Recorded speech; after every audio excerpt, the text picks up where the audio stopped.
Indian community association of north York ఆధ్వర్యంలో international yoga day ఘనంగా జరిగింది. ఆర్ట్ ఆఫ్ లివింగ్ భాగస్వామ్యంతో ఐకాన్ యోగా దినోత్సవాన్ని నిర్వహించింది. ఈ కార్యక్రమానికి విశేష స్పందన లభించింది. కెనడాలో స్థిరపడిన భారతీయులు, ఔత్సాహికులు పెద్ద ఎత్తున తరలివచ్చారు. యోగా నిపుణుల సమక్షంలో సామూహికంగా యోగాభ్యాసం చేశారు.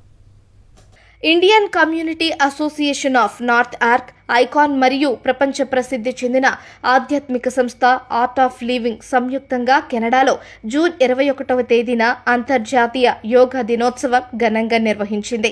అంటారియోలోని నార్త్ యార్క్లో ఉన్న 100 ఎథెనోన్ హవా స్టిహ్నెన్లెన్ ప్రాంతంలో ఈ కార్యక్రమాన్ని ఏర్పాటు చేసింది. ప్రవాస భారతీయులు, ప్రవాసాంధ్రులు, ఔత్సాహికులు ఈ యోగా దినోత్సవంలో పాల్గొన్నారు.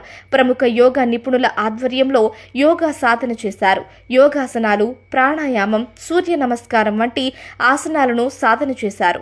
ఉదయం 10 గంటల నుంచి మధ్యాహ్నం 12 గంటల వరకు యోగాభ్యాసం చేశారు. తొలుత సులభంగా అర్థమయ్యేలా ప్రాథమిక ఆసనాలపై శిక్షణ ఇచ్చారు. అనంతరం యోగాభ్యాస ప్రక్రియను ప్రారంభించారు. ఔత్సాహికులు ఎంతో ఉత్సాహంగా ఆసనాలు వేసి యోగా దినోత్సవంగా భాగస్వామ్యులయ్యారు. పిల్లలు, పెద్దలు, పురుషులు, మహిళలతో పాటు వృద్ధులు కూడా యోగాభ్యాసం చేసేందుకు ముందుకొచ్చారు.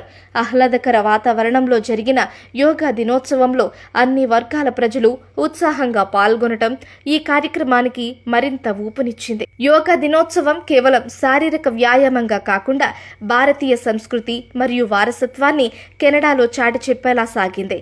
ఐకాన్ ఆర్ట్ ఆఫ్ లివింగ్ ఆధ్వర్యంలో జరిగిన ఈ కార్యక్రమంలో విజయవంతమైంది. విదేశాల్లో ఉన్న మనవాళ్లు యోగాకి ఇస్తున్న ప్రాధాన్యతను తెలియజేసింది.